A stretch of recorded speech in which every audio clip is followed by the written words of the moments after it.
ರೈತರಿಗೆ ಪರಿಹಾರದ ಬಗ್ಗೆ ಮಾನ್ಯ ಉಪಮುಖ್ಯಮಂತ್ರಿಗಳು ಪರಿಹಾರದ ಬಗ್ಗೆ ಇರಲಿ, ಇಲ್ಲಿಯವರೆಗೂ ಕೂಡ ಆ 10 ಹಳ್ಳಿನಲ್ಲಿ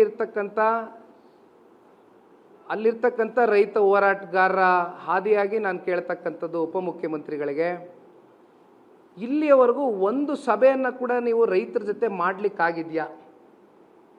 ಯಾರನ್ನಾದರೂ ರೈತರುಗಳನ್ನ ನೀವು ಭೇಟಿ ಮಾಡಿ ಆ 10 ಹಳ್ಳಿಗಳಲ್ಲಿ ಬರ್ತಕ್ಕಂಥ ಜಮೀನನ್ನು ಹೊಂದಿರತಕ್ಕಂಥ ರೈತರು ಯಾರಿದ್ದಾರೆ, ಇದನ್ನು ಯಾವ ರೀತಿ ನಾವು ಮುನ್ನಡೆಸ್ಬೋದು, ಈ ಪ್ರಾಜೆಕ್ಟನ್ನ ಮುಂತಗೊಂಡು ಹೋಗ್ತಕ್ಕಂಥದ್ದಕ್ಕೆ ನಿಮ್ಮ ಸಲಹೆಗಳೇನು, ನಿಮ್ಮ ಸೂಚನೆಗಳೇನು, ಅಥವಾ ನೀವು ಇದನ್ನು ಕೈ ಬಿಡಬೇಕು ಅಂತೀರಾ ಅಥವಾ ಇದನ್ನು ಕೈಗೆ ಎತ್ಕೋಬೇಕು ಅಂತೀರಾ?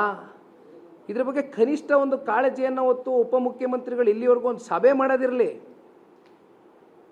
ಇಡೀ ರಾಜ್ಯ ವ್ಯಾಪ್ತಿ ಒಂದು ಇಡೀ ದಿನ ಇಡೀ ಮಾಧ್ಯಮಗಳಲ್ಲಿ ಎಲ್ಲ ಮಾಧ್ಯಮಗಳಲ್ಲೂ ಪ್ರಸಾರ ಆಯಿತು.